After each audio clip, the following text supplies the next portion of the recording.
Jonathan Chandler coming to you from the Virginia School of Traditional Arts. Got a little chainsaw issue today.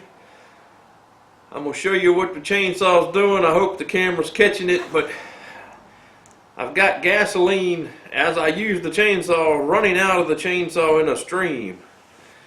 And we're missing the piece off of our chainsaw. So if you have this issue, this is a Stihl.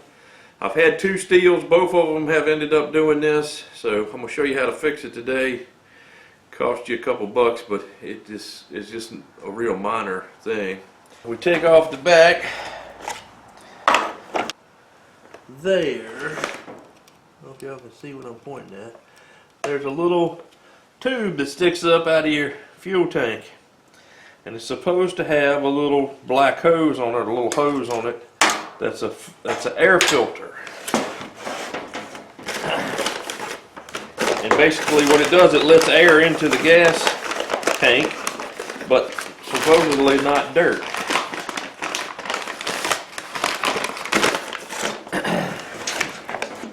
So this is what it looks like. And if you buy this, it's not just a little rubber hose, it's actually got a little hard little filter in there, air filter.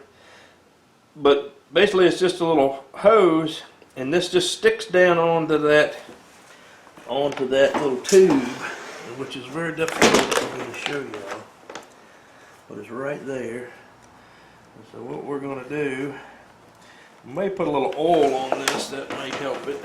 Much struggle, I got it started on that little tube, and I'll show you how I did that.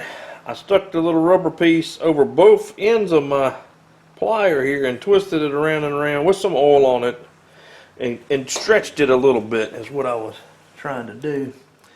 Now I'm hoping to work it down on there a little bit more. It'd be nice if I could do that. And I'm going to try to spin it. But see, it's already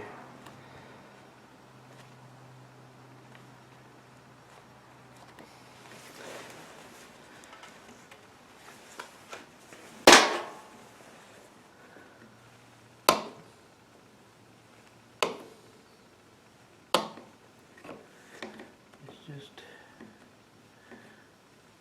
being a pain today. There, it went down a little bit more. Yeah, that's getting it. Went down a little bit more that time.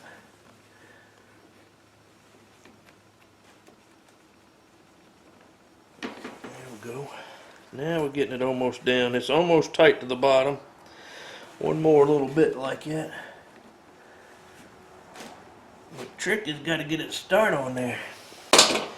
Then you're just going to poke that part down in there, and we got that part fixed. But I did have to put the little rubber hose on here and spin it around a few times with some oil in it.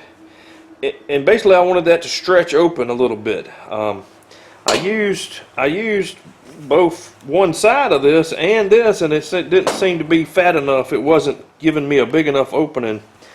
And what happened is the rubber will stretch there, but it quickly returns to its shape. So you've got to stretch it a little bit, and you're not trying to tear it or scratch it or anything, but you got to stretch it a little bit and stick it on there quickly and get it started. Then you can work it down with your pliers.